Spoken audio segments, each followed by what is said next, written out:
What's up, everybody? Welcome aboard to the Market 120 brought to you by Trader. And finally, on Tuesday, markets had a down day.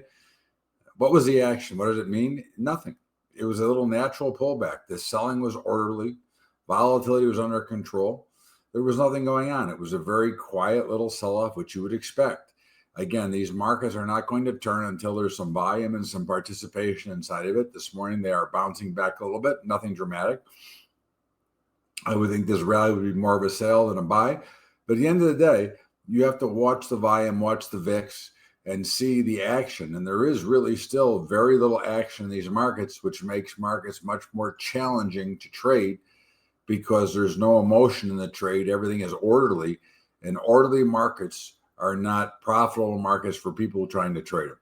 And I think that we need a little bit more action, a little bit more price movement, and we need a little bit wider ranges. So we'll see how it plays out. In the meantime, we've got GDP and some other news this week. Let's see if we can get some action. And that's the way I see it for today's Market 120.